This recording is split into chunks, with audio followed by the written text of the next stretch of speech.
3, 2, 1.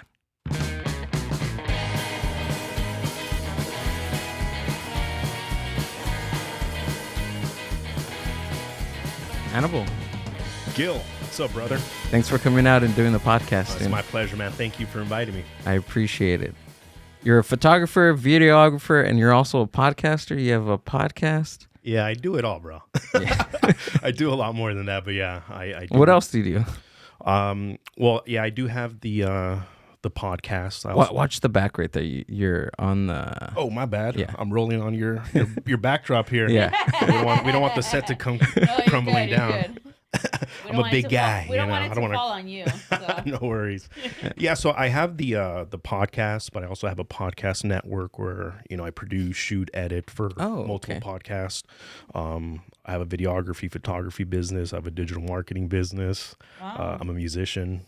What else do I do? I do commercial property management. That's like my day job. I do a bunch of different That's stuff. your 9 to 5. Yeah. Gotcha. Yes, sir. So, are you an Olympian too, or do you swim? Olympian? No, I did some bodybuilding back in the day, but that's about. Oh, there we go. There it is. Maybe like 80 Dude, I was pounds- waiting 80 for pounds that. ago. I was waiting for that. Yeah, not anymore though. So what's this? I wrote it down. The Sparstar Promotions. I seen that too. Is that part of your network also? Yes, yeah. So Sparstar Promotions is an amateur MMA promotion out here in Southern California. They have a lot of great fighters coming out of there that are going pro. So I connected with them through another fighter that I do digital marketing for. His name's Tony Cortez. Shout out to the Conqueror. So for Tony Cortez, I do all of his social media marketing. I direct and produce his podcast as well. It's called I Burnt the Ships podcast. And through that... So lead us to the last fight, brother. Yeah, there we go. Go for it. Yeah, so I shoot Sparstar Promotions podcast as well. It's called Sparstar Unleashed. Sparstar Unleashed. Yeah. And you guys talk about MMA mostly in there? Yeah, it's all about the MMA fights that are going on for that promotion. So they have events that happen every month and a half to 2 months. They have championship belts, that they fight for, state belts as well. And, we just talk about the upcoming fights and we recap the fights and we talk about, all the fighters. Gotcha. Anything that's during the fight? Is there any talk during the fight? During the fight, they have their live cast, which you can purchase through their YouTube. Oh, really? Yeah.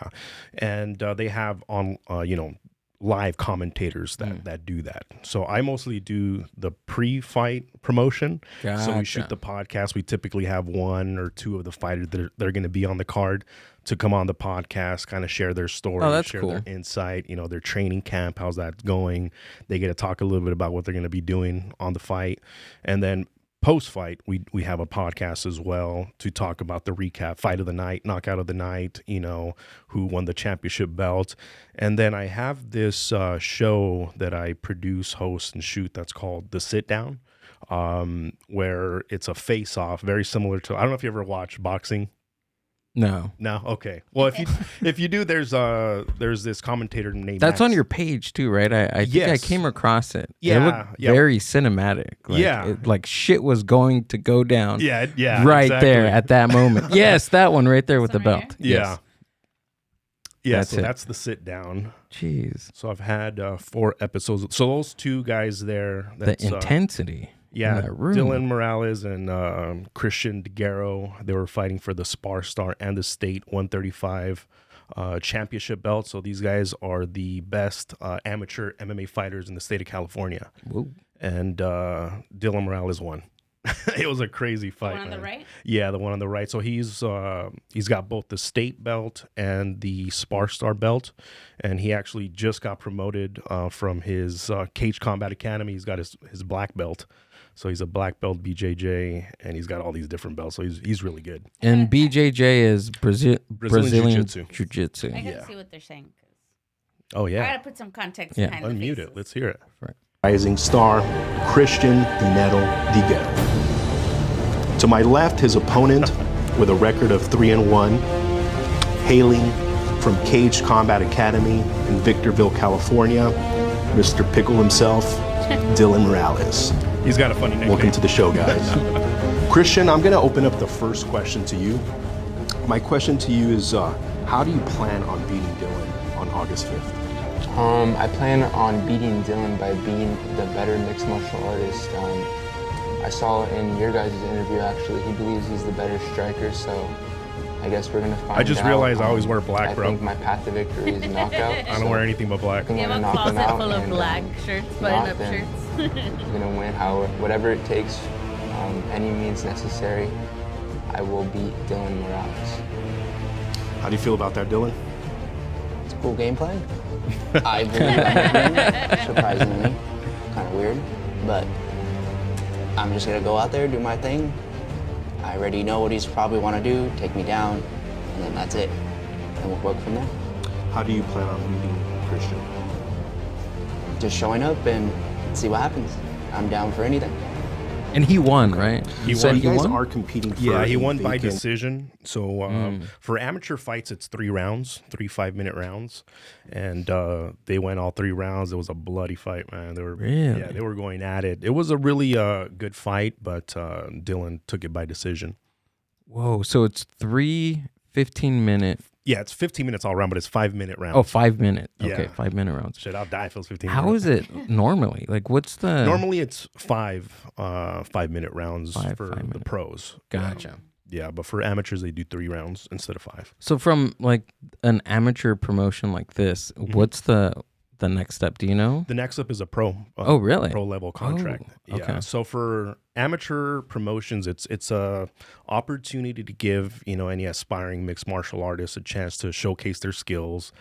Fight an opponent that's also trying to showcase their skills and get better. But after a while, some of these amateur fighters are really, really good, which they earn a pro contract. And at that point, there's a bunch of different. I saw in your restroom you got the UFC poster. That's like the main one. Gotcha. Everybody wants a UFC contract because they have the best fighters, they have the biggest contracts, the most money, the most fame, whatever you want to call it. But there's other up and rising promotions as well. There's like Bellator, one. Combate Global is a big one that Sparstar Promotion works with. The owner of Sparstar Promotions, his name's Tony Padilla. He's a VP of operations for Combate Global, and Combate Global is owned by Univision. So it's like a Spanish. They also have American fighters, but a lot of their fighters are from like Latin America, Mexico, Brazil, Argentina. So it airs on Univision and on Paramount Plus, and it's in Spanish and stuff like that. That's cool. Yeah, so they're a pro MMA promotion. The owner of it, his name's Campbell McLaren, McLaren I think it is. He founded the UFC. But then he broke off from that and he started, Combate Global. So they're like one of the big promotions that a lot of great fighters are going to from Sparstar as well. Bellator, that's Japanese, right? Bellator, I believe, is originally from Japan. Yeah, Japanese. Yeah? I'm thinking Chinese, but Chinese is one. One is Chinese, and I think Bellator is... Bellator 1, right? That's the name of the... No. One is a different one. Oh, it is? Yeah. Oh, okay. One FC is the name of it, I think. It's 1FC. I think... I might be wrong here. Gotcha. Jamie, look it up real quick. I'm just kidding. But yeah, I believe Bellator is Japanese, and I think 1FC is Chinese, but I may be wrong, but it doesn't really matter. Gotcha. A friend of ours, Sebastian Stone, he came in and he was talking about Brazilian Jiu-Jitsu. He works at 10th Planet. Oh, yeah. He's a really good one. Yeah, he's an instructor there. Oh, okay. Yeah, that's, what's his name? Joe Rogan's buddy. The Flat Earth guy. The Flat Earth guy. Damn, I can't believe I forgot his name. But yeah, that's his gym. And he's got he's probably got like 50 of those gyms around the world now. Bellator, MMA... Well, scroll back down. Right here. Bellator returns to Japan. Oh, it's Japanese. Yeah. Yeah. Bellator MMA. Yeah, it was December 22 at the Arena Saitama, Japan. Yeah, it's an old MMA promotion that kind of came up at the same time as the UFC. A lot of great fighters in the UFC came from Bellator and vice versa. They kind of bounce back and forth between the two. So those are probably the two top UFC promotions out there, Bellator and UFC. Can you look up 10th Planet? I have to know this because He was actually talking about a cartoon earlier. I think it was like last week. He was talking about this cartoon that I fucking absolutely adore. 10th Planet, dude. 10th Planet, like founder or something, right? He's like, there it is, Eddie Bravo. Eddie Bravo, that's what it is. Yeah, he was talking about Fliplandia, which is like have you heard of it? I think I've seen like little previews. It's probably like on one of those streaming apps, right? It's fucking awesome. It's actually on the Chicano Hollywood app. Really? Yeah, it's nice. Can you look it up, Fliplandia? Mm-hmm. He was What's on the concept? It's like he did this like cartoon vario based cartoon with the Sesame Street. Like they were they were like gang members. There it is. Oh, I see. But the cool thing, the reason why I brought this up was because Eddie Bravo, I think on the last Joe Rogan Fight Companion. Yeah. Eddie Bravo was talking about this. About the cartoon? About the cartoon, and he like named it specifically and everything. How is it connected to 10th Planet, though? And this guy that came on here, do they know the guy that made it, or how did it come up? No, so Eddie Bravo was on Joe Rogan's podcast. Eddie Bravo owns the 10th Planet? Yes. Yeah. Yeah, right? So he was on Joe's podcast talking about Fliplandia. Yeah. I guess he's like a fan of the cartoon. Okay, so he's just a fan of it. Yeah. That's how it came up. Yeah. Okay. And the guy that came on your show, same thing, he's just a fan and he brought it up? Actually, no, Sebastian is just instructor on at 10th Planet. Right. Yeah. But that's cool. Fliplandia it's just someone made it. Like, it wasn't viral, it wasn't anything. So the fact that, you know, this person is watching it like at home and enjoying it, it was like a big deal, you know, like it went kind of viral. It went viral. That he like, he was like, yeah, man, that's the thing about, you know, if you even before he was, I mean, he has a really good following. So like, I'm not surprised that it got to somebody like Eddie Bravo. Yeah. I'm not. I mean, if you have an idea and you enjoy I'm sure this guy that does all these cartoons enjoys doing them and putting them out and showcasing what you know, his skills are. In the beginning, I'm pretty sure most people didn't really give a fuck, you know, but over time, as he, you know, put out more and more and more and people started to notice, that's how you kind of gain a following, you know, and I think that's pretty much what everybody that's a creative person is trying to do, you know, is put out their creativity and just hope that, you know, people resonate with it, you know, so I'll check it out, man. It looks pretty funny to me. It is hilarious. Yeah. This is the first thing I gravitated towards.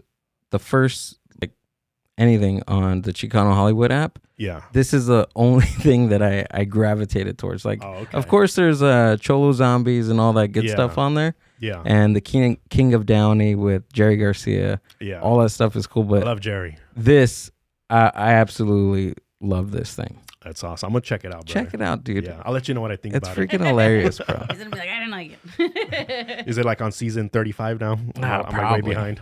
Probably, but it's fine. So, it's been binge-worthy, definitely. All right. So out of all the things that you do and everything that you do, what came first? So what was the first thing that came, and then how did it like escalate to everything that you do now? So the first thing that came to be was the photography, videography business. So during the pandemic, you know, I kind of went through a weird phase in my life where I went through a divorce, and I was kind of in a crossroads. I didn't really know, you know, what direction I was going to go with. And I decided to start a new career, a new path, quote unquote, or start a new passion. And my ex-wife was like a social media influencer and like a model. So we would go. She actually came out in Cholo Zombies, and she was an actress, but she's just really good looking. You know, she didn't really act. One of those actresses that just comes out to look nice. But I would always go with her on her music video shoots and her photo shoots and like all these different things. And I always gravitated to the videographer, the photographer, and the creativity aspect. And I always ask them questions, and I would, you know, be really interested in like their gear and all that stuff. But I didn't even own a camera or know anything about photography, videography, or anything. And I started to notice how social media was just blowing up when it came to advertising and marketing. I thought every single business at one point needs to have some type of social media marketing in order to make their business survive, because people's attention span is so short. They're constantly bombarded with different things. Radio was practically, starting to be a dead source, and then podcasting was kind of coming up, and, digital marketing was coming up. So I said, what's a good way that I can make some revenue? I'll start to shoot commercials for businesses for social media marketing. So that's when I picked up the camera. I purchased this program. It's called 14-Day Filmmaker. And it was super cheap. It was like $50. I recommend anybody that wants to learn how to shoot, photography, videography, look it up, purchase it. And literally I didn't even take the 14 days. It was like a week. I, took the course and I learned exactly how to use a camera, how to make cinematic, how to make things look cinematic. And I started to promote my videography, photography business. But as I was doing that, I realized that I had a huge network of successful people throughout my life. I've lived a pretty interesting life. So I have a pretty big network of people that are successful in a bunch of different fields, whether it's, finances. I know people that are like multimillionaires that own their own businesses, the music industry, comedy, bodybuilding, MMA, whatever you think about it. Like I knew someone that knew someone that was connected to these successful people. And just my own curiosity, I always wanted to find out, why is it that this person's successful and this other person's not? They're both in the UFC. Why did he win? Why did he didn't win? Both of these people are in the same industry. They're both actors. Why is this guy Brad Pitt and this guy is a struggling artist? So I wanted to tap into their thought process and see their journey. So, I came up with the concept of the podcast, which is very simple. All I do is I go through their hero's journey. So I reached out to actually Jerry Garcia was one of the first guests I ever had on my podcast because I knew him personally and I knew he had the HBO special and he's on Netflix and he was a very successful comedian, which is not an easy thing to do. I know the comedy world is like very, very tough, to get into the industry as it is. And you have to grind it out for year after year after year, making nothing, until you finally make it, quote unquote. And even after you make it, you have to stay there and you have to keep on grinding. So I wanted to, find out. I was curious. So I started to reach out to these people that are in my life, and I started to ask them to come on the podcast, share their story, share their insights, share their wisdom, so that other people that wanted to accomplish something similar, could kind of gain a little bit more of the insight that goes into being successful in that chosen field. And that was, it worked in a lot of different ways for me because one, they would see I'm the one shooting the video. I would always have a photo shoot right after each guest. I still do. I would edit the photos. I would edit the video. I would do pretty much everything. And it became a source of networking for me, So I would say almost every single guest that's been on my show, I've worked with them to some capacity in my other business or businesses. And I've created a network where I'm kind of the guy that brings everybody together, So I'm kind of, I have the creative side, but also have like the business side where I could connect all these different people. And I see a huge power in that, long term. So for me, the first thing that came was, to answer your question, was the videography, photography business, the digital marketing business. And then from there came the podcast and everything else that's going on from there. So from your interviews, have you found what makes a successful person? There's no one thing. Is there a trend that you're seeing? Yes, it's very simple. It's not a complicated thing. Right. Being successful, quote unquote, is it comes down to the person. Like, what is success for you? To some people, they could have what you think is everything. Like, oh, if I had that, I would be successful. Right. But to them, they're like, I'm nowhere near where I want to be. They're sad. They're depressed. It's subjective. It's subjective, yes. But at the same time, there are trends of what these people do. They leave clues. It's very simple. And a lot of it is just suffering, to be honest.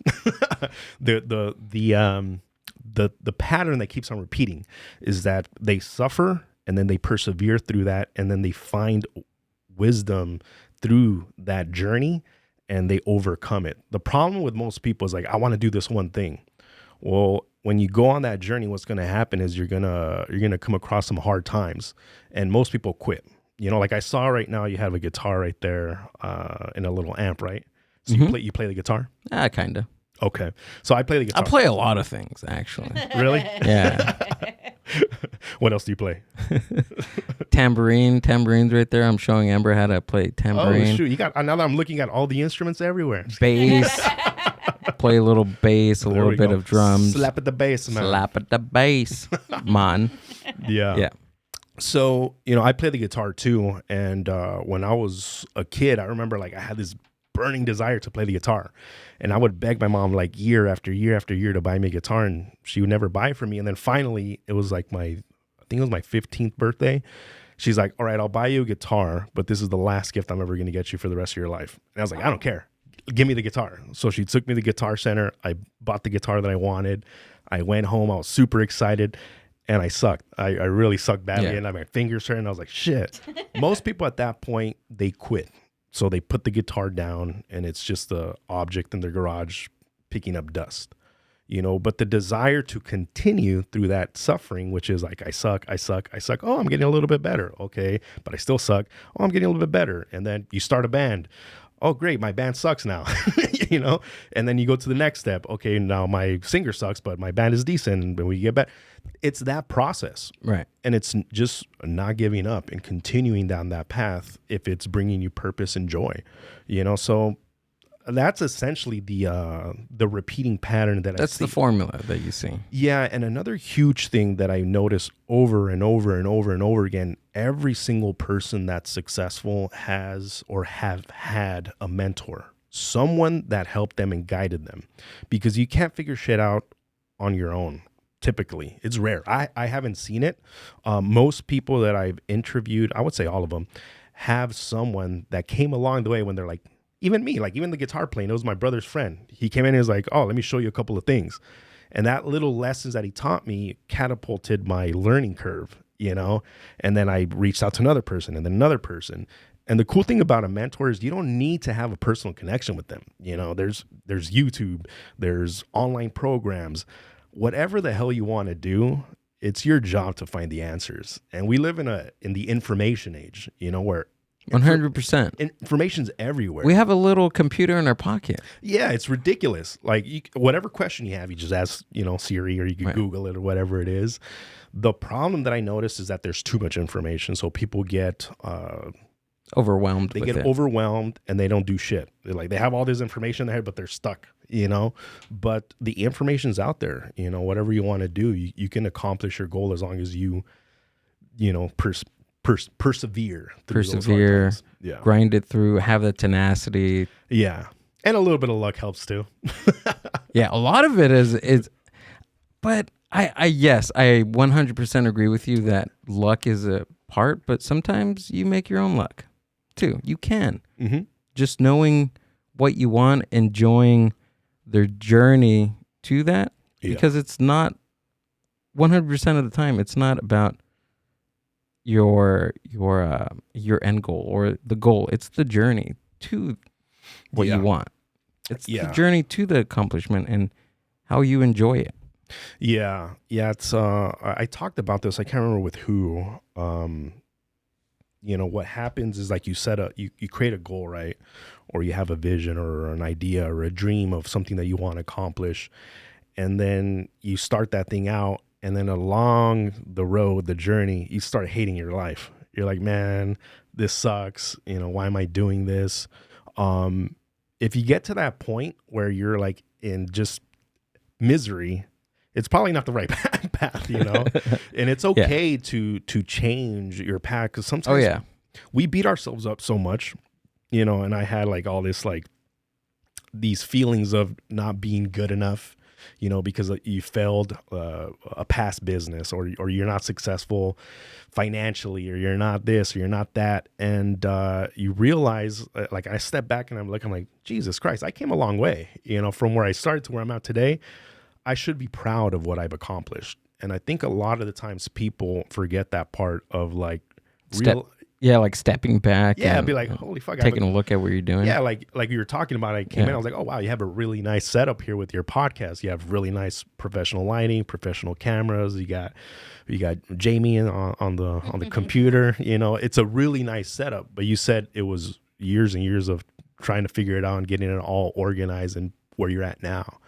You know, and I think a lot of people, what they do is that they look at someone else and like, oh, but I'm not that. You know, right. I don't have Joe Rogan's $4 million studio, you know, to do it. But I think if you get to the point where you're grateful for what you have and you're proud of what you've done, then it becomes more joyful, the process, you know. So that's what you're talking about. You're talking about the process. And that is the most joyful part, should be the process. Like, right. I'm getting better. And it is, you know, if you see improvement, that's how you get excited. You know, when you're not seeing improvement, when you're seeing stagnation or you're regressing, that's when you get sad and depressed and you're like, fuck, you're like hitting yourself in the head. Like, I'm not improving. But as long as you're improving little by little, then you should be happy with what you're doing. Yeah. Showing gratitude towards yourself, right? Yeah. Yeah, man. Stepping back, looking at, you know, what you're doing. Yeah. Making sure that you're taking a foot forward into what you actually want. Yeah, it's all about action. You right. know, you can't think yourself into anything. You have to act. You have to do something. You know, because a lot of people talk a lot of shit about what they're gonna do, but they never actually do anything. So it's create a plan and then execute. You know, daily action. I heard this not too long ago about moving in silence. Like, what's your thoughts on that? Like, moving in silence instead of, you know, there's two things. You can talk about what you're doing and have the action to back it up. Yeah. But I also heard that concept of don't say anything, just do. Like, what's your thoughts on that? I think it's just a personality thing. Yeah. You know, some people are just more vocal than others. It doesn't really matter whether you say it verbally or if you say it in your mind, you're still saying it. Right. You know, so what I mean by there's a lot of people saying things, they're not doing nothing. I don't mean like they're physically getting on a microphone saying, hey, I'm going to do this, I'm going to do that. I'm saying to themselves, they're saying, I'm tired of being fat and out of shape. I'm going to get in shape. They're not saying it out loud because it's probably something they don't want other people to know. But in their own body, in their own mind, in their own head, they're unhappy. They're unhappy where they're at and they want to change. But then they keep on sitting on the couch, you know, they're like, I want to do this, or I want to do that, or I'm tired of this, or I'm tired of that. There's this funny, I don't know what it's called, a story, I guess it is, of, and it could be any animal, but the most popular one is a dog. So there's this dog that's in the middle of the night howling and howling and howling and howling, and it's keeping everybody awake. You know, the whole neighborhood is like hearing this freaking dog howl. So finally someone calls the police and says, hey man, I'm trying to sleep. I got to be up at 4 a.m. This dog's been howling for the past 2 hours. Can you go, you know, tell the owner to make the dog shut up? So the police shows up and they knock on the owner's door and they're like, we're getting a lot of complaints about your dog. We can hear him howling. And then they go back to where the dog is and they're like, what's wrong with your dog? And they're like, oh, he's sitting on a nail. And they're like, why doesn't he just get up? I'm like, I guess it doesn't hurt him bad enough. So he's just going to sit there and howl. And that's most people. They're sitting on a nail where they're unhappy. They're in pain, but they're howling and howling, complaining, bitching, whining, but they're not getting up and doing anything about it, you know? And what I realize, another big difference between, as I'm interviewing these people, is that they're not victims. They all have shit lives like everybody else. Believe it or not, nobody has a perfect life. Everybody has. What is that? What is what? What is a perfect life? Is that even possible? It depends. Another subjective point. That's another subjective thing. What is it? That's a pretty deep question. It is. Because the world itself, the way that the world works is, you know, if you leave it to its own devices, right, it's going to go into disarray. You know, this is a really nice room. If we just let it stay here, we ain't going to do shit. It's going to get dusty. It's going to get old. It's going to wear out. It's going to rust and it's going to die, as will we. Eventually, we're all going to die. We're fighting a losing battle, you know? So No, there is no perfect world, perfect life. But, there is a way that you can fight against this nature, and that is through intention and action. I'm going to polish this shit. I'm going to make it last forever. There's this lady that has like a car that she's had for like, I think it's like 80 years or something. And it's like in pristine condition. And it has, I think like, I can't even remember how many miles on it. It's got like a shitload of miles. Most cars nowadays break down after like 100,000 miles. Right. And hers has like, I think it was like 800,000 miles. Whoa. Or something like that. And it's like on the Guinness World Record, like the longest. Can you look engine. that up? Yeah. I might be wrong with the miles in the car, whatever, but I'm positive. I want to see what kind of car this is. Yeah. It's like a Model T. That'd be a Model T. Rad. I don't think it's that old. I think it's from like probably like the 60s? like the 50s or 60s. Oh, really? It's 50s. Yeah. Oh, gotcha. Is it a low rider? That'd be awesome. I hope it is, bro. She's got switches on it and shit. She's She's all posing in the lowrider magazines with it. Oh, yeah, is that her? No, it's not that lady. I think it's she's not just the oldest lady. The oldest. She's the oldest engine. driver. I think it's like the oldest car or oldest engine. Yeah, that's what I wrote. I said, lady with the oldest car. Scroll down. Bertha Benz. Oh, she's the first driver. 2 classic cars.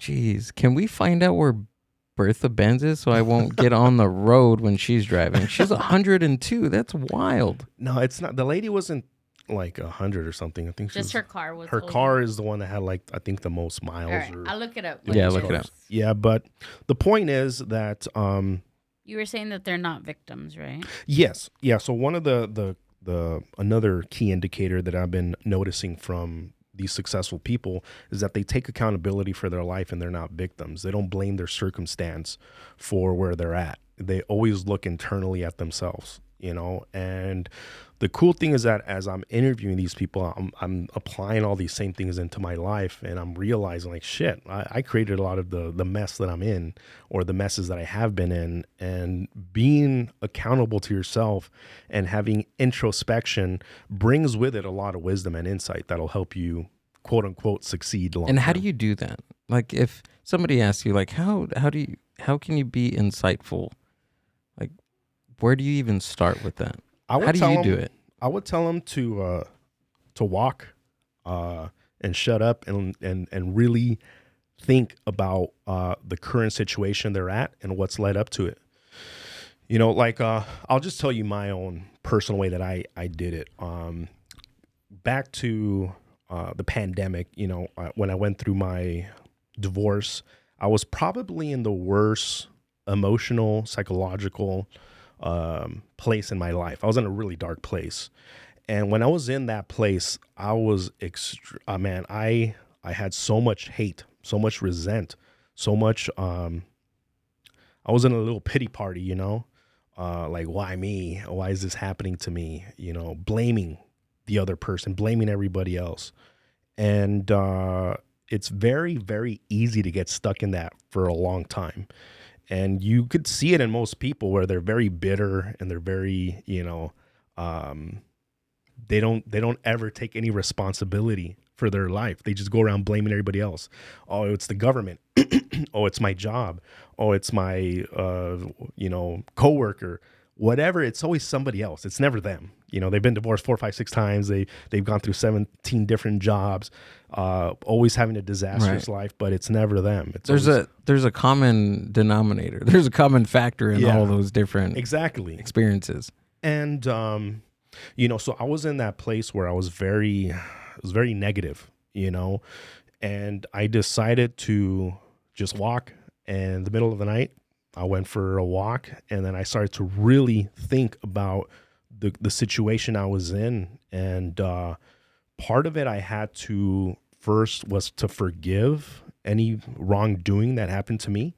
Because, we're all humans. There's people that are going to take advantage of you. They're going to, abuse you in one way or another, whether it's physical, emotional, financial. Someone can rob you. Someone can come in and hit you over the head and, knock you out. And now you got like a broken whatever.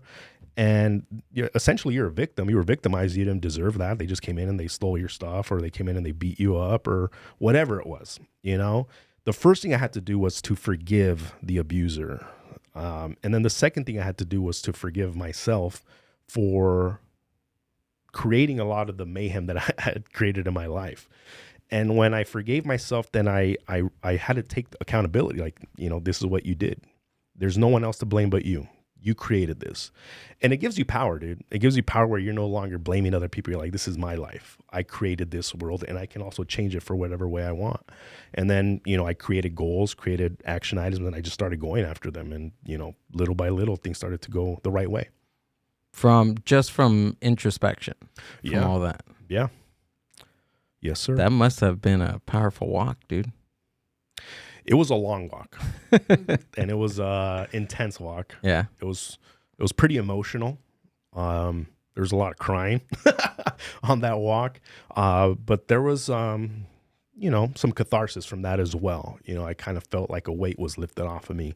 The biggest one was the resent and the hate. I took it off of me on that walk, and it was a big burden to carry, because a lot of the times when you have resentment and hate towards another person, they don't care. You're not affecting them in any way. The only person that's being affected is yourself. It's like I was poisoning myself, and I was realizing like they don't care. The only person that's being harmed by this is me. And my life's already shit right now, so why do I want to make it worse? Let me make it better. So I think, I'm 35, but I think I became an adult when I realized that no one's going to save me. No one cares. What matters is that I take control of my life, and I take accountability for myself. Once you do that, then you learn to heal yourself like a kid. You have to freaking practically beat a kid to take his medicine because he's sick. You're sick. Take your medicine. Kid doesn't want to take his medicine. As an adult, you have to heal yourself. You have to take your own medicine. You have to realize, oh shit, I've been eating like crap. I need to stop that, and I need to focus on being healthy. Oh crap, I've been, causing all this mayhem. I have an anger issue. I always keep on beating people up and going in jail for it. I need to stop that. Jeez. I need to address the anger issue, and I need to heal myself. Take my medicine. I've been in all these toxic relationships. What's going on there? I need to figure that out. So as an adult, your job is to heal yourself. Find the medicine, find the answer, heal yourself. And that's what I've been doing, is just figuring out all the different little areas of my life that are causing pain, like that damn dog that's howling, and getting up and creating some action, and from it, it's kind of interesting how quickly things can progress, from being like at rock bottom to being like, okay, I see light at the end of the tunnel, and now things are going the right way. And I think it all starts with your thought process, the way you think. Isn't it weird that there's no like manual for that? Like when you're a teenager, when you're 15, 16, 17 years old, and you're going into your 20s. Yeah. And like picture yourself at 20 years old, and you have somebody like you at your age now with all the knowledge that you've gained over the years with all this introspection. Imagine listening to that at 20 years old. Would you listen to yourself? I would listen, but a lot of the shit would go over my head. Right. Like I see all these books you have here. I've read a lot of books in my life, a lot of books. And I guarantee you that maybe 90% of those books that I read, a lot of the information in there went over my head. I read the words, but I didn't understand them, and I didn't internalize them. And that's the same thing with like a lot of the shit that I'm doing now. My mom had told me before, my dad had told me before. Right. I listened to the pastor, the preacher say it. I read it in Think and Grow Rich. I read it here. I read it there. A lot of this shit is just repeated, but the reason why when you're younger, you don't really listen is because you haven't experienced the pain and the suffering that comes with not listening. Right. It's like the little kid. He has to like shock his finger to realize, stop putting your finger in that damn hole. Yeah. Don't do that. Don't do that. Okay. And he's not going to do it anymore. So unfortunately, I do think that most people have to go through that point where they're, I'm not saying like go do something stupid, but I think in order for people to internalize, these lessons, it has to get to a point where like they've had enough. Yeah, you have to feel it, right? Yeah. It's like the addict. They say an addict is not going to try recovery until he's hit rock bottom. And unfortunately, most of the time it's that way. It's very rare when it's not. And I think most people are addicts, not to a drug, but to their paradigm, their lifestyle, their emotions. If you know a person that's constantly angry, it's an emotion. They're addicted to that emotion, and that's their default. You know, if you know someone that's always, whatever it is, that is their default. It's their paradigm. It's very difficult to change, but it's doable. You know, it just has to get to that point where it's like, damn, I've had enough of this. I need to change. Right. Yeah. I think when you were talking about your podcast and how you're interviewing all these different people, Yeah. in whatever fields they are, that's what it was. Think and Grow Rich, because that was the concept of Napoleon Hill's interviews. He wanted he wanted to see why these entrepreneurs or these different people are being successful. Yes, right? That's the origination of my podcast, is essentially Think and Grow Rich. So I'm doing exactly what Napoleon Hill did today, with a camera, instead of him just writing on a little piece of paper and then writing a book. I'm not writing a book yet, but I am essentially doing the same thing with today's world. And I think social media, podcasting, the medias that we have to use them. We have to evolve with the time. They're tools, dude. They're tools, exactly. Yes. To evolve with the time, and if people are not evolving, we're going backwards. And that goes back to what I said. If you're not evolving, if you're not growing, if you're not advancing, if you're not improving, then why are you here? You know, the purpose of life on a biological level is survival and reproduction. So don't die and then reproduce, because eventually we are going to die. So we want to leave our seed, our babies, our genes, so that we don't, quote unquote, die. So I think the most important thing is to constantly improve in every way we can. Right. And if it's not leaving an offspring, right? If it's not leaving leaving a legacy, would you agree with that? Yes. Like we talked about mentors, right? Right. And I said, you don't have to have a personal connection with a mentor. I've never met Seneca, but I study Stoic philosophy. I understand his philosophy in life. I've never met Jesus Christ, but I've read the Bible and I understand his philosophy.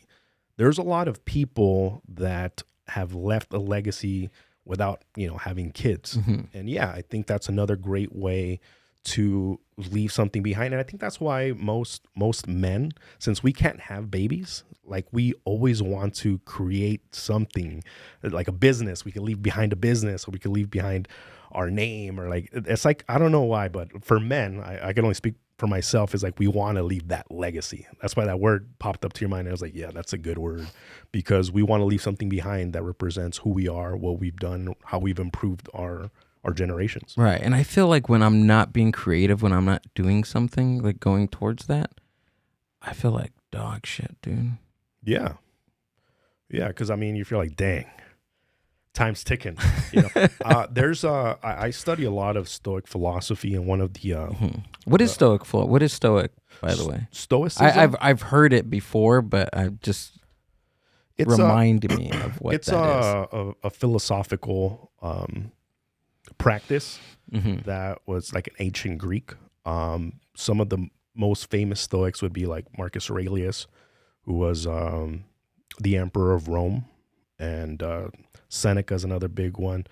And you can, either read their actual writings, Seneca's, or, Marcus Aurelius left his journal, or whatever you want to call it, with all his writing on there. But it's a way of thinking. It's a way of being. And in today's age, the word stoic means like you have like no emotions, but that's not exactly what stoicism is. Can you look up that word? Stoic? Stoic? Yeah. Or look up the concept, please. How do I spell Stoicism. Stoicism. Sism. Or hold on. Stoic is stoic, and stoicism is Stoicism. Stoicism and the endurance of pain or hardship without the display of feelings. So that's and stoic. Without complaint. That's stoic. Stoic. And then stoicism would be an ancient Greek school of philosophy founded at Athens by Zeno of Cithium.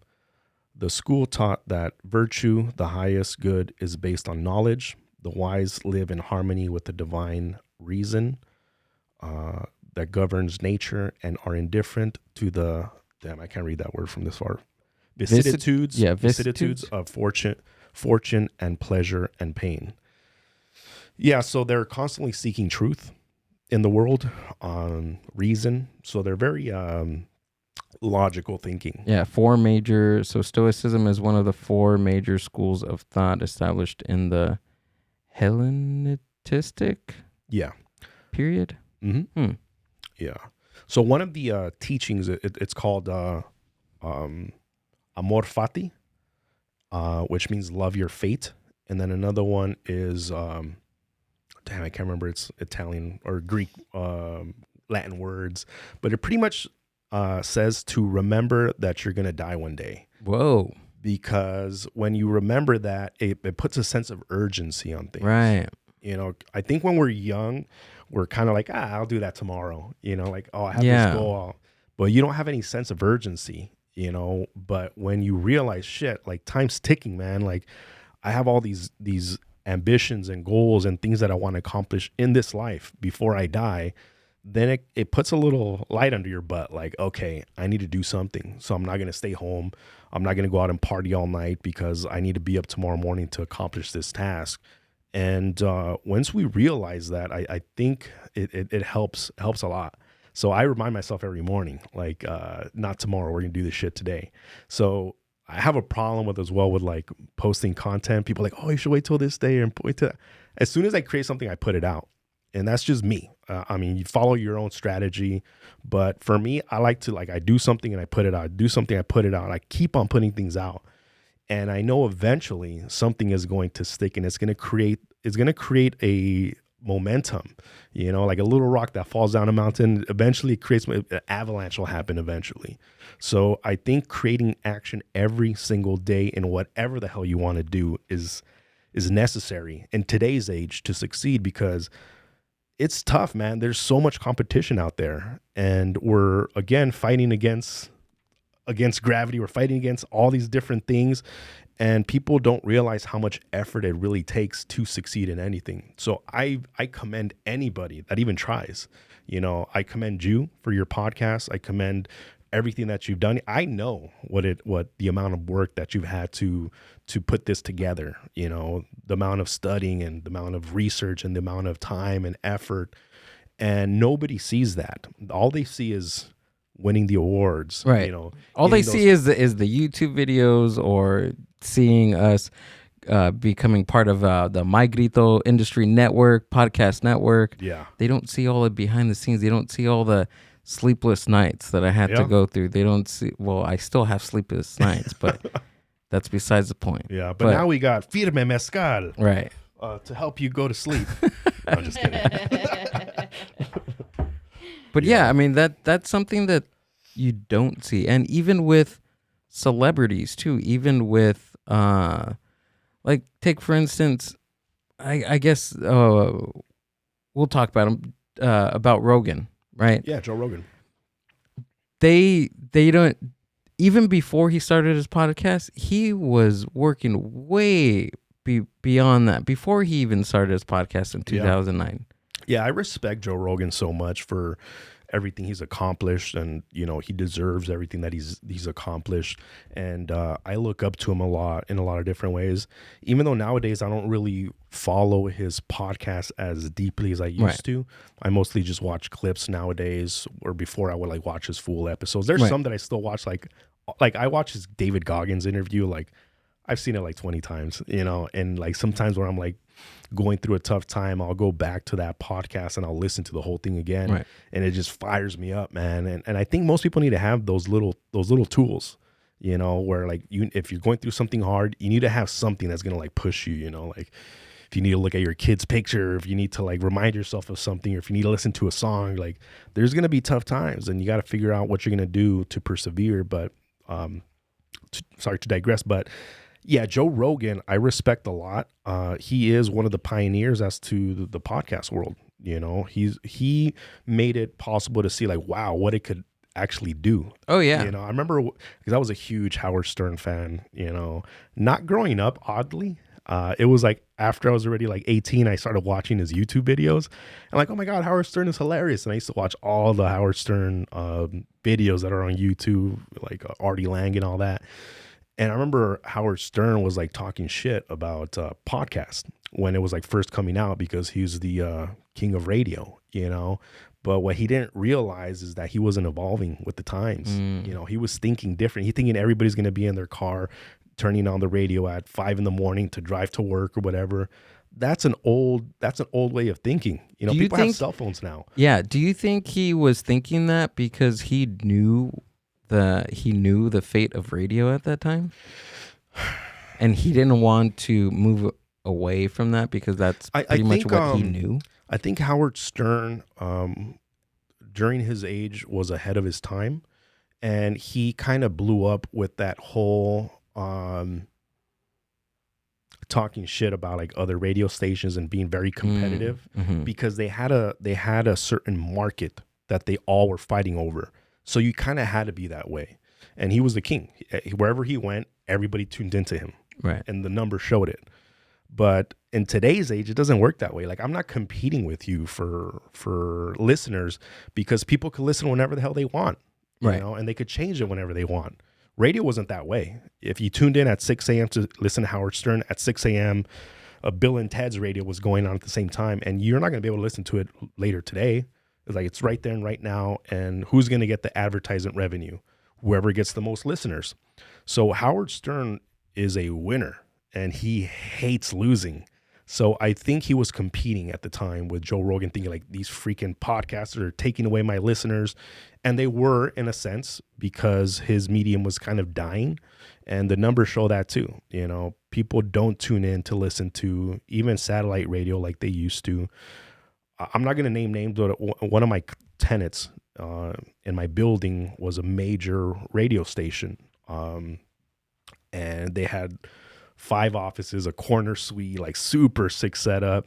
And then every year when I did their renewal, because I've been doing commercial property management for like 10 years now, they would drop an office, let go an employee, you know, drop another office, switch, downsize offices. To the point where they're like, we can't even, like, I want to be here, but my company's telling me that I have to work from home. Like, we don't have any more.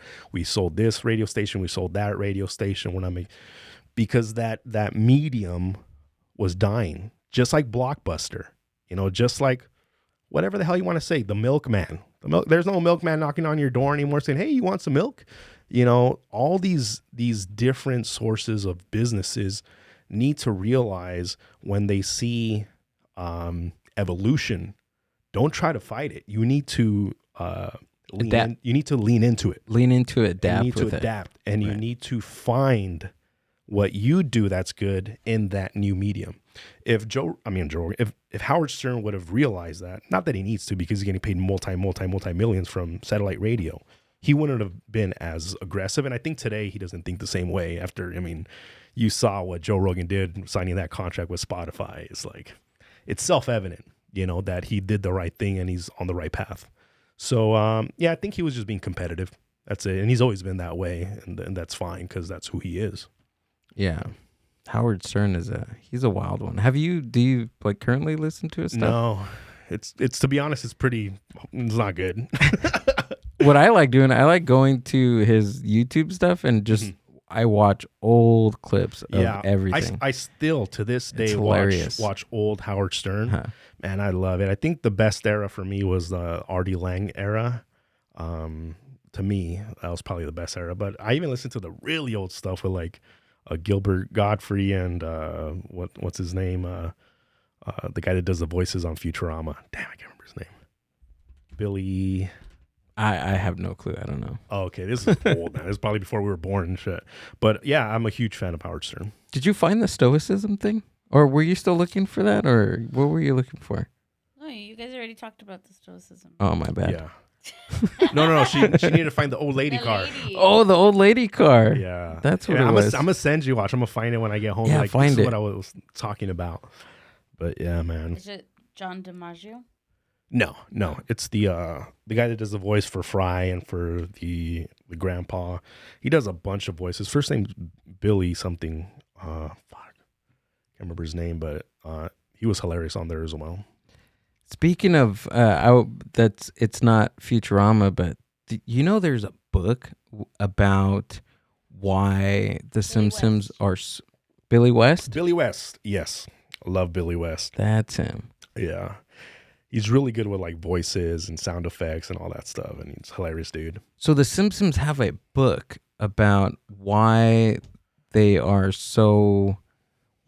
get it right each and every time with current events. They got a time machine, bro. Everybody knows that. Besides their time machine, they have writers that are like mathematicians and are like philosophers. I'm gonna look it up. Yeah, they have some of the best writers. It is wild. Yeah. But from what they say about this book, that it's all mathematics, it's all the amount of episodes that they have. The thing that's weird is that like I understand if they guessing.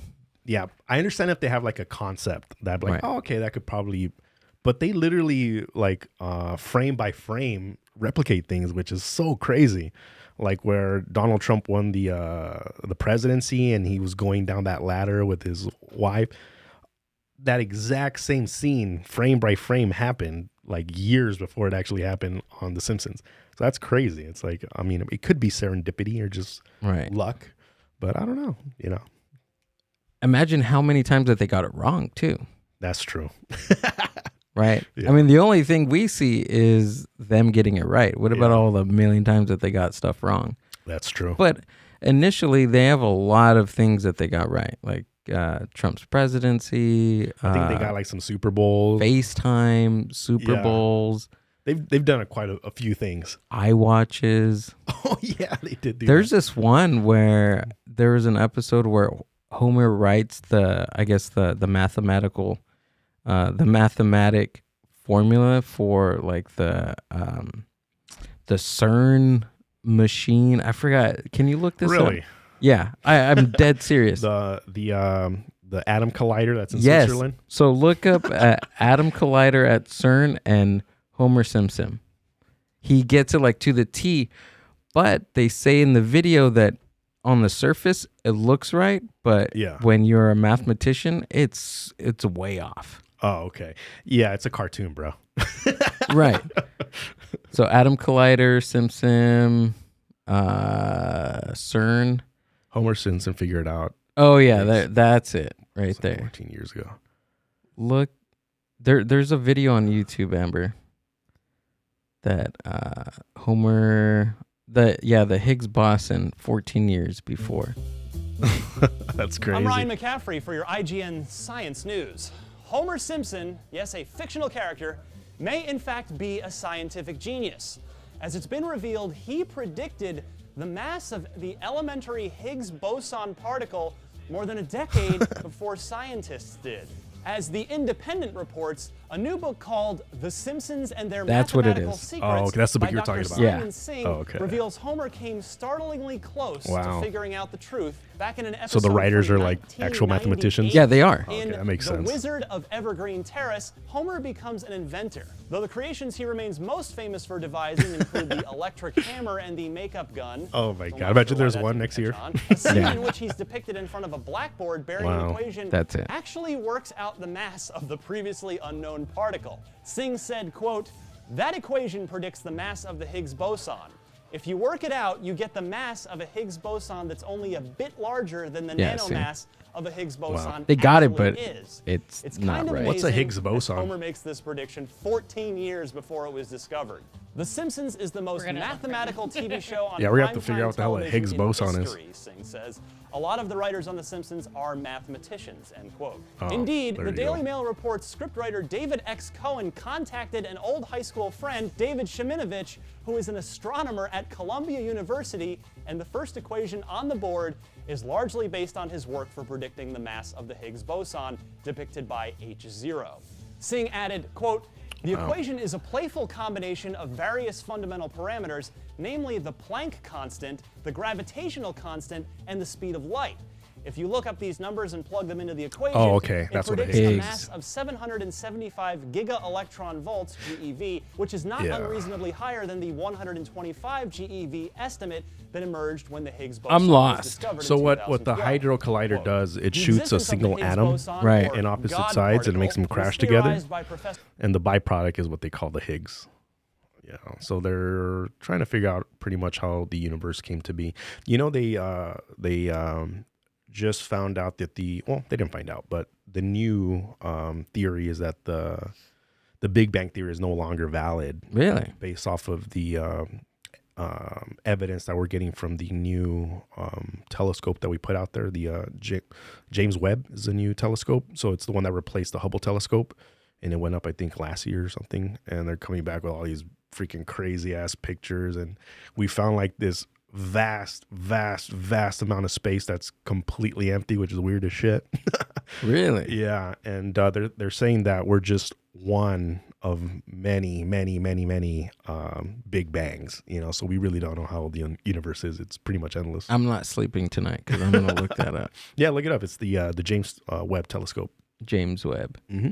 Can we look it up now? I always think that I think it's very narcissistic of us to think that we're the only ones here.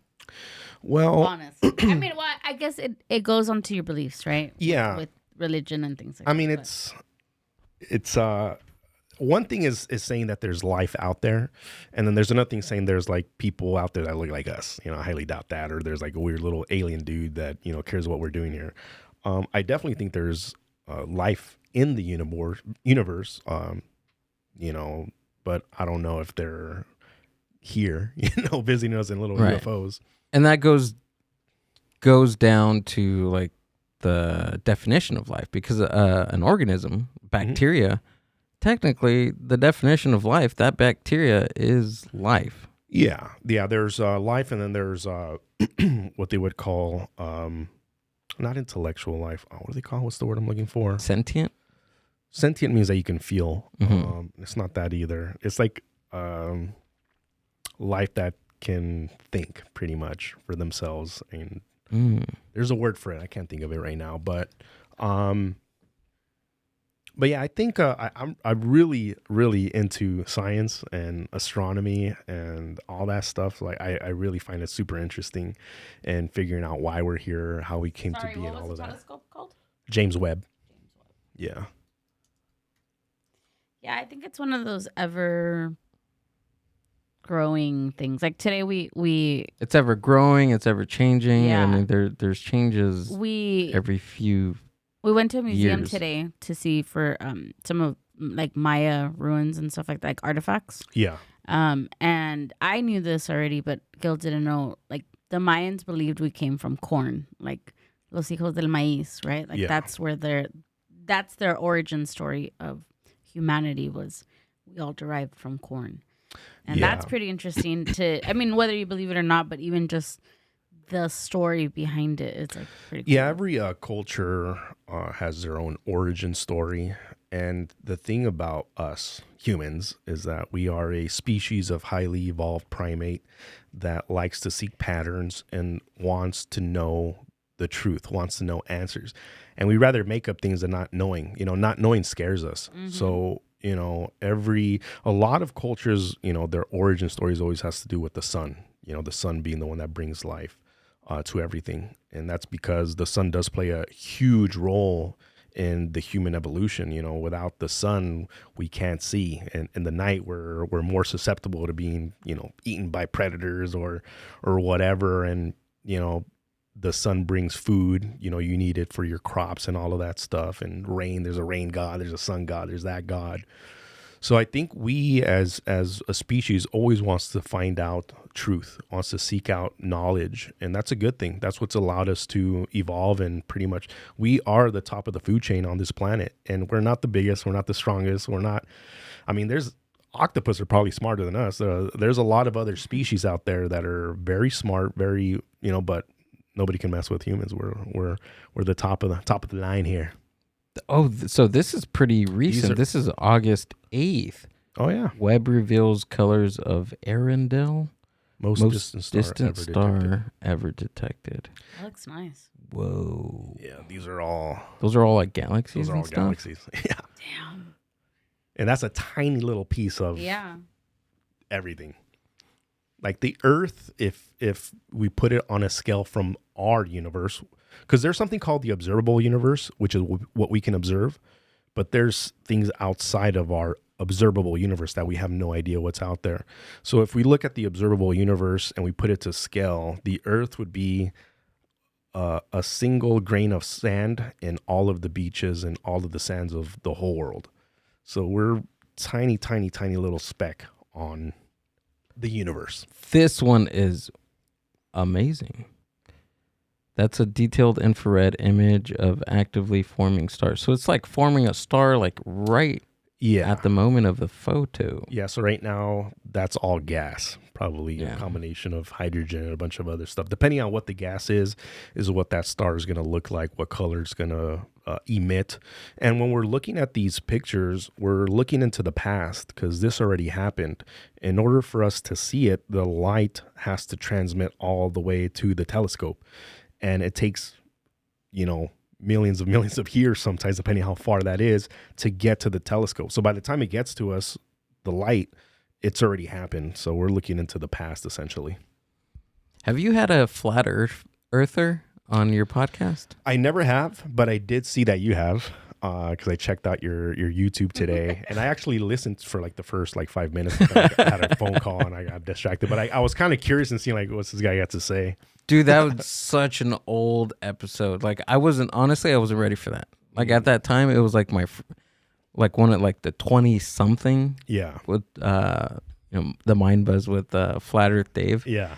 I consistently watch his videos. I'm still trying to figure it out. Bring him back on. I'll ask him some questions. Right? Yeah. I know.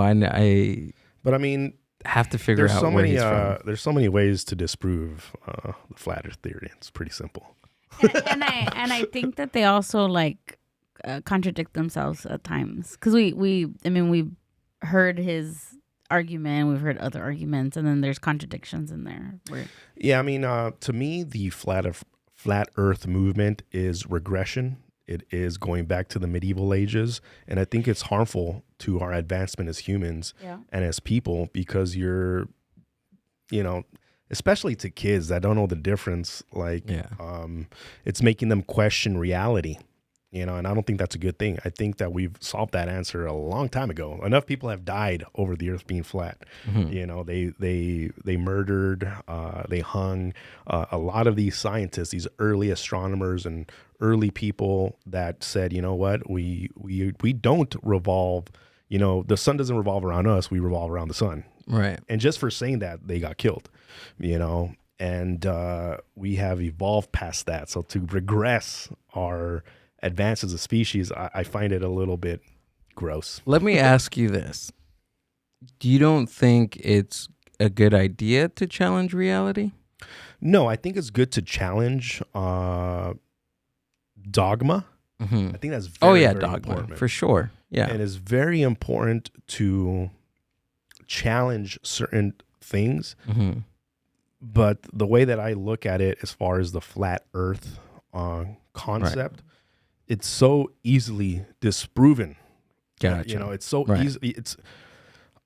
Just recently, they did a test with, and they invited the flat earthers to come out and do this. And it was a very simple test. What they did is that they got people to stand on the beach with their cameras, and then they had someone go with a little boat, drive out.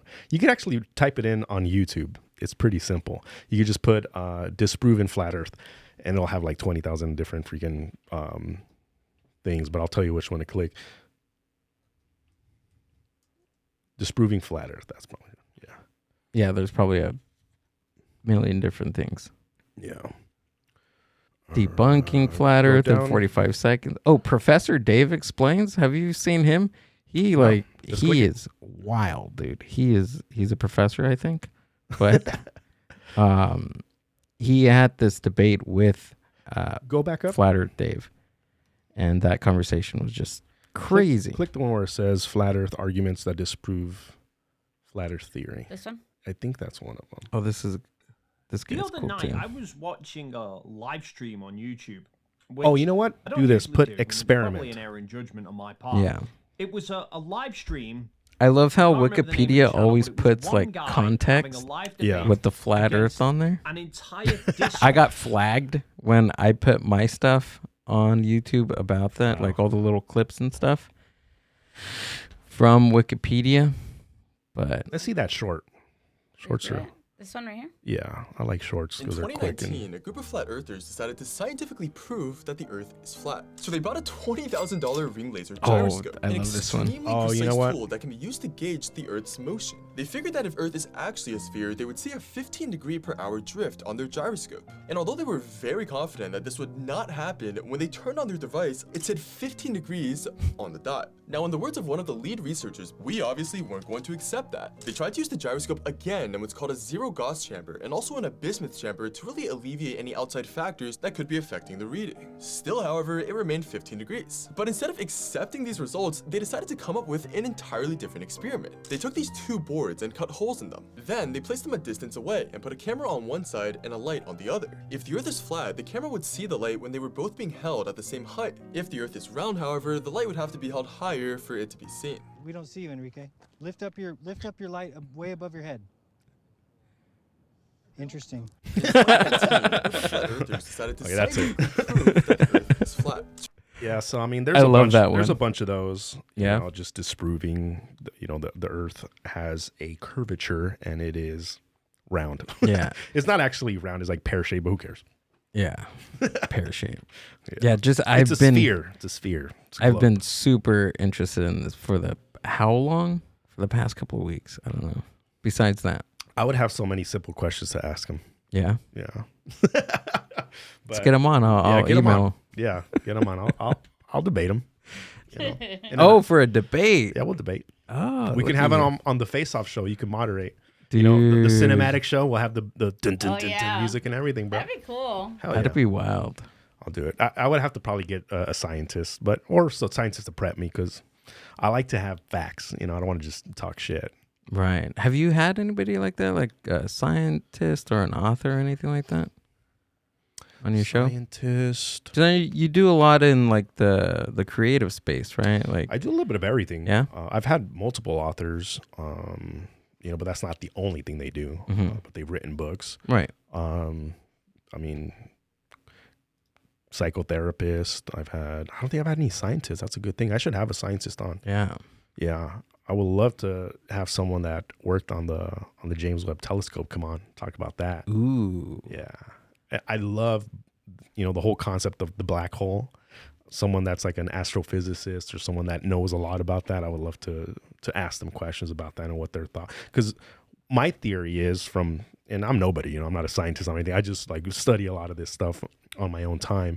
But my theory is that the universe is in a constantly repeating cycle, because from the information that we have, the Big Bang essentially is everything that you see in the universe, everything that's here, this microphone, you, everything at one point, I think it's like 14 billion years ago, was all condensed to a tiny little speck that's smaller than an atom of potential, of everything you can see. It's so freaking powerful that it was just, everything was there. And then we don't know what happened. We don't know what caused it, but it exploded.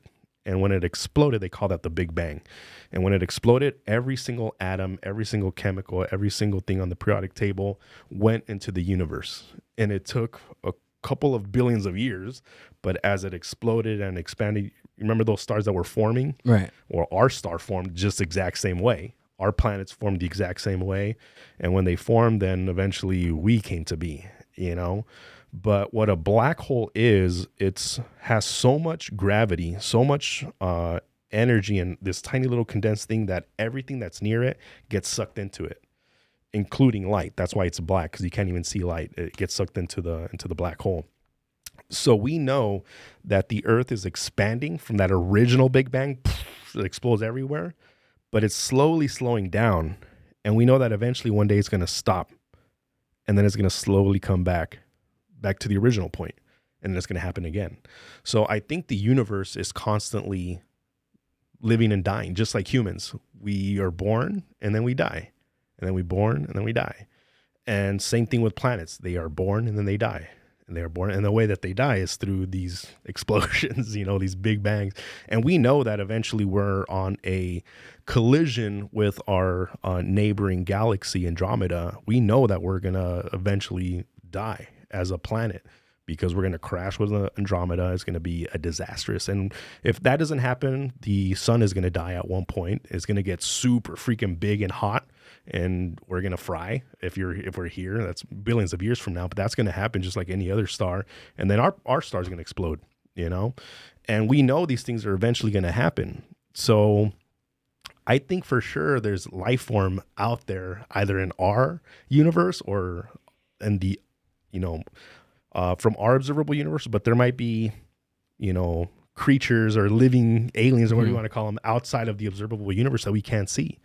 And there's also a lot of things that we can't see with our eyes. That's what's a little tricky too.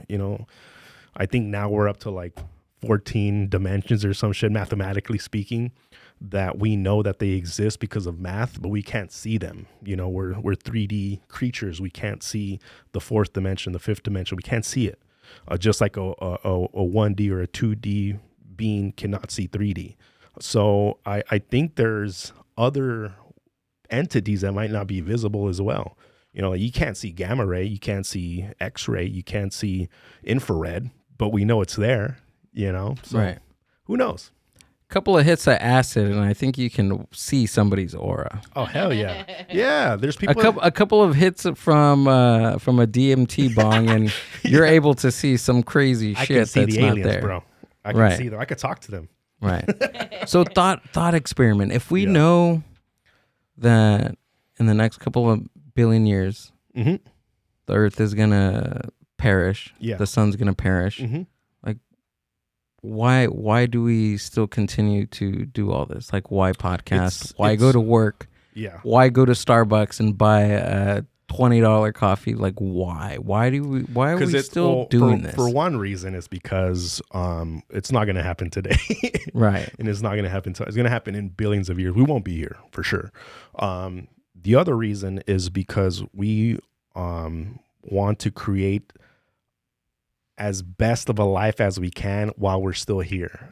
And the same thing, you want to leave a legacy behind. What's your legacy?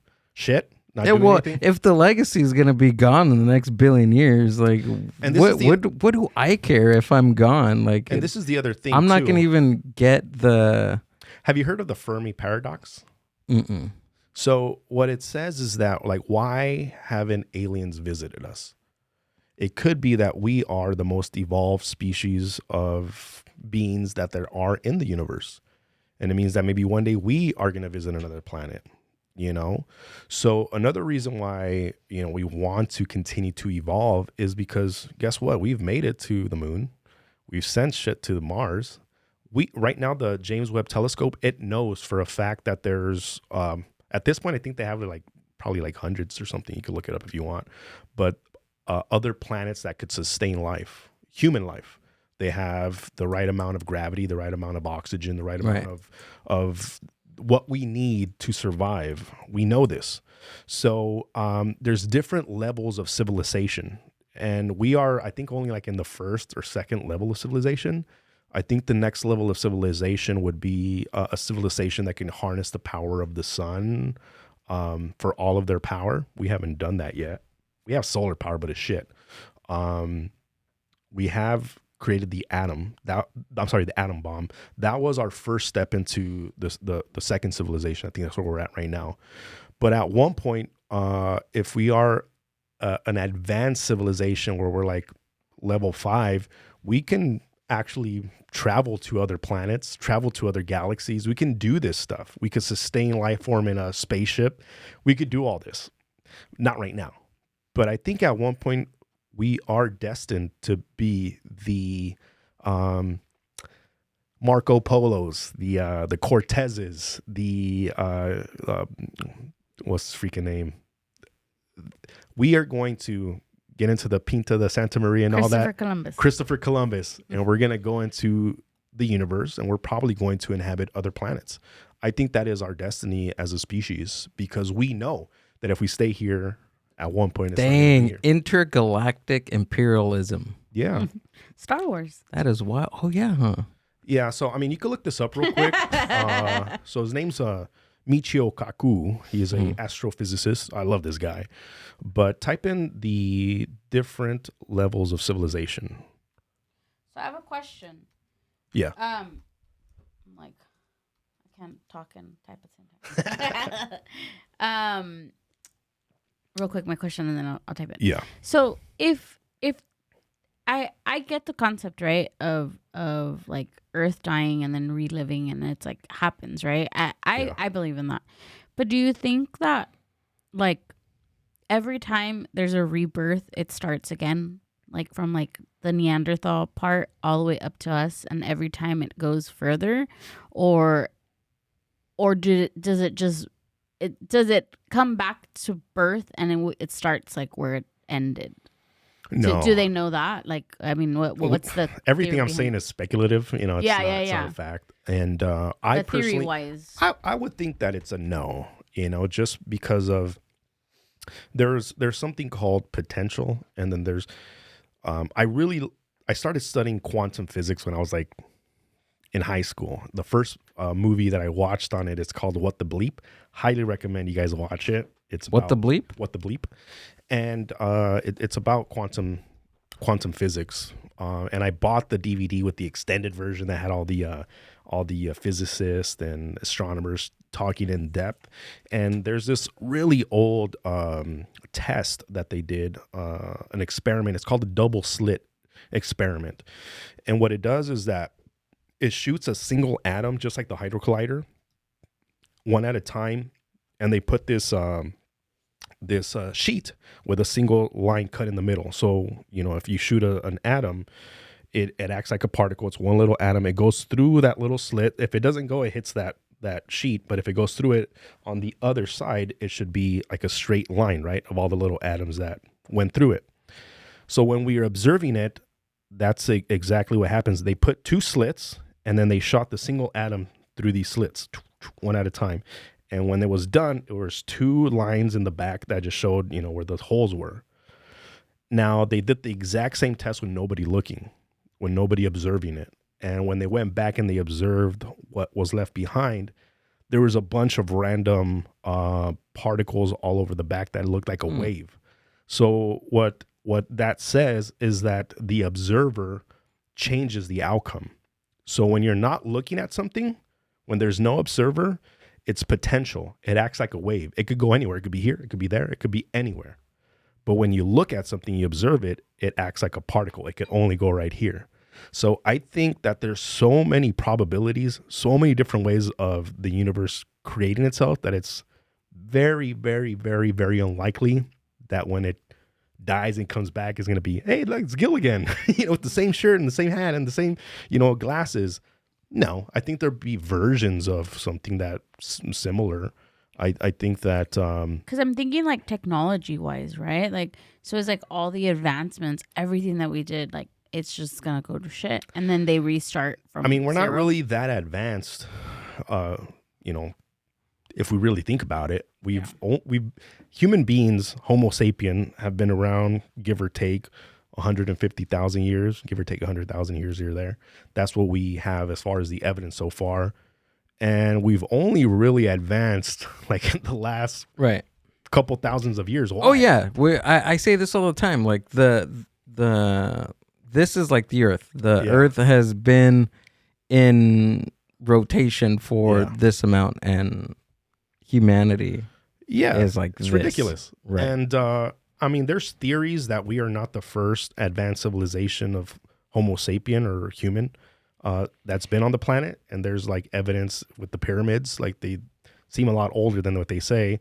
You know, there's, I don't even know how to pronounce it, Göbekli Tepe or something like that in the Amazon, which is this gigantic structure that's made by man or something that's very advanced. There's, you know, they talk about Olympus and all these, you know, major cities that are underwater now because when the ice age happened, polar caps melted, a lot of these cities were, flooded. And every civilization has a flood story. There's this, before the flood thing, there's this contraption that they found that's like probably one of the first computers. I think you're talking about the Baghdad battery. Is it the battery? No, there's another thing too. It has like a whole bunch of all these like different gears. It's like pretty much like a big watch. Oh, I think I know what you're talking about. You know what I'm They don't know talking what about? it is, but they say that some of the devices look like transistors. Right, yeah. And different shit. That thing's crazy too. Yeah. And there's a lot of theories. We don't the thing that's frustrating is that we'll never really know the exact answer. And we can theorize and we can think of different stuff. We don't know, but there's certain clues and certain evidence that you can lean more towards, like, that's probable. Yeah, that could probably happen. And I think that there probably was some type of advanced civilization that had technology that we don't have. Who knows? It could have been, you're right. Who knows? It could have been, I don't know, something that it could have been a piece of art, and through our lens, because of we're trying to figure it out, we think it's computer, when in actuality, back in those times, they're like, it was like, dude, like your hat. Yeah, I was like, dude, it could have been a hat. We don't know. It could have been on somebody's pectoral. It was a workout, the first workout machine ever. Right. Existed. We don't know. Yeah, that's the thing about a lot of this stuff, is that we're never really going to know. And I think it's good to look into the past to plan for the future. But I think it's more important to plan for the future. So I would spend more time in advancing what we have right now than worrying too much about that stuff. Unless that's what you do for a living, then go for it, And I find it very interesting. I find it super. I watch all these documentaries online and all this stuff, so I enjoy it. So speaking of future, like what's in it for you? I mean, you have your businesses, you have the podcast. Like, what's the future looking like for Anibal Rodriguez? So for me, when I picture long-term what I want and what ideally I would like to be doing, is I see myself as the Chicano Joe Rogan, bro. So I'm going to continue doing my podcast and my podcast network. One, because I enjoy it. I find a lot of meaning and purpose behind it. And two, because I think it's important for these stories to be shared. I go really deep into people's life's journey. Like, I just had Sonia Balcazar on my last episode, and she's an award-winning actress for a short film that she put out with my homeboy Echo's World, Jeff Reyes and Chris Leva, LV. And they won a bunch of awards, the Cannes Film Festival and Mexican American Film and TV Festival, and they're making the rounds right now. But the story of Addicted to You is her story, and it's a very impactful and deep story, and it brought a lot of old feelings. So after the podcast, she shot me a message and said, like, hey man, like that podcast, it brought up a lot of old things that I really needed to tackle, so she thanked me for it. And I think these stories are important for people to realize, like I told you, when you sit down and look back at your life, you're like, damn, I've come a long way. Be grateful for where you're at. I think it's a win-win-win. The guest wins because they get an opportunity to share their story. Like I said, when you look at a successful person, you don't know what they've been through. You just like, oh, they're lucky. Oh, it's because she's good looking. It's because she's this, because she's that. You don't know her story. You don't know their story. And they get to humanize who they are and to share their story. Two, it helps anyone that's listening. Like, you can, like I said, you don't need to have a one-on-one connection with the mentor. It could just be someone's story that impacts your life. I've never met David Goggins once in my life, but I can say that he's one of my mentors because I've studied his philosophy. I've read his books. I've listened to all of his interviews. I know the man because of his philosophy, just like all these other books that I've read and people that I've studied. So I think this is just another way to put out that information. And long-term, I plan on growing it to, where, it's a good revenue source for me as well. And I can use that revenue to fund my other projects. So I want to have a pretty successful media company where I'm shooting anything, featured films, short films, commercials, music videos. And I have the network of people that I could connect to everything. I know the musicians. If you need a music video, I'm gonna connect you to Dreams to Reality music production. You know, if you are a aspiring, you know, producer or director and have a movie that you want to have, I now have the network of people. What does the script writer and the director and the producer want? They need money. They need someone to fund their project. So I'm going to bring in the investors and help the producers get what they need. So I'm going to be kind of like the middleman. And I'm really getting involved, just like Joe Rogan, in the MMA world. So my sit down show, which I created, produced, everything, I plan on doing it, you know, for a major MMA promotion and working to some capacity with a promotion. Right now I'm working directly with Sparstar. So I'm really going to work on building them up to being the best, you know, amateur promotion in the country. Right now they're the best in California, but who says they can't, you know, take over different states? And long-term working with a major MMA promotion.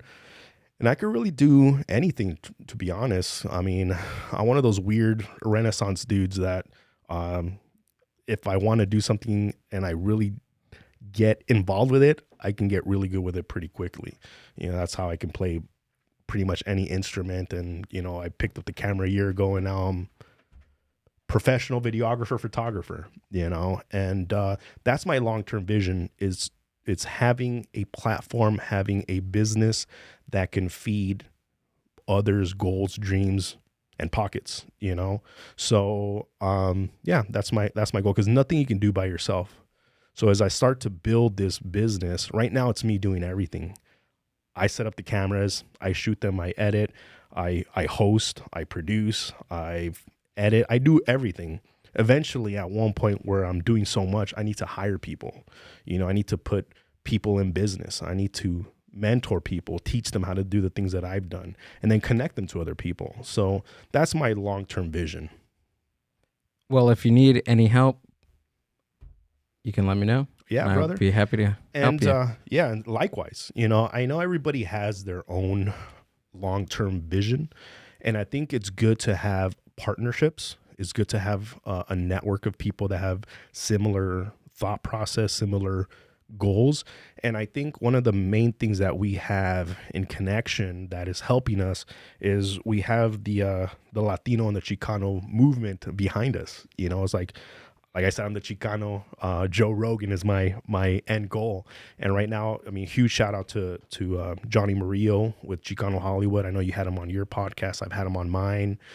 We have a lot of really great stories and artists in every field within that community, you know, and you always want to help your people first. You know, like when you start to see some success in whatever you're doing, who's the first person you help out? Your mom, your dad, your friends. And then as those people in your community. And who has always been in my community? I mean, I'm Mexican, you know, these are my people.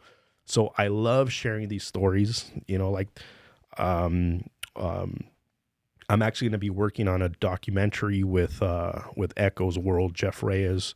We're going to be meeting next week to plan that out. And that's like my first time working with like someone that knows exactly what they're doing on a big scale. He's an amazing cinematographer.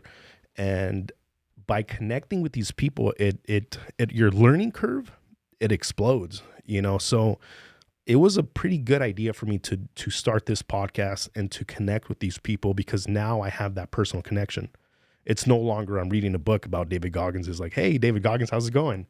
You know, hey, I got a question. What's your input on this? What's your input on that? And that is, man, there's so much value in that. So I'm grateful for all the connections that I've made. And thank you again for offering, if you can help. And likewise, anyways, I can help you, I'll do the same. Anibal, thanks for coming and doing the podcast, bro. Appreciate it.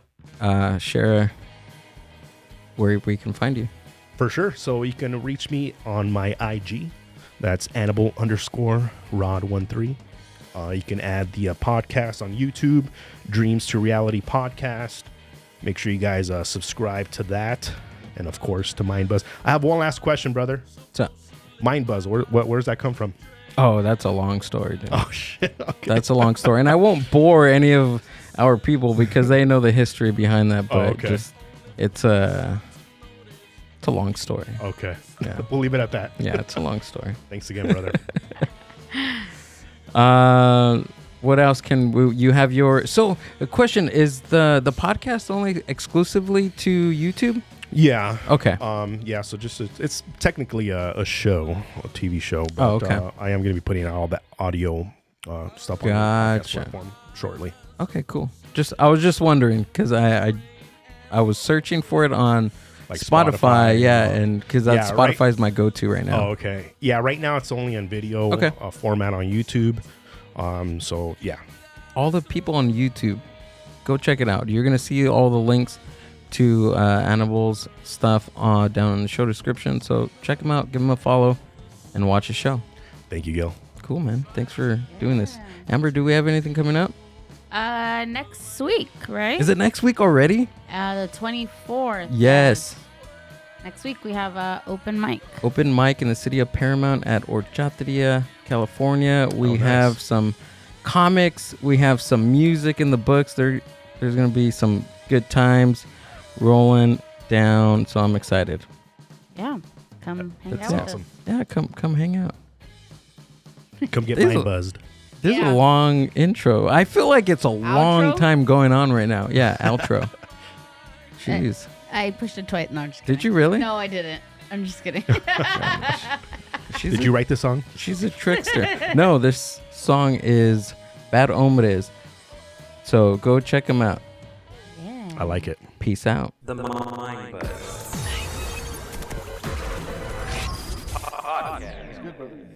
Peace and love. See you guys on the next one.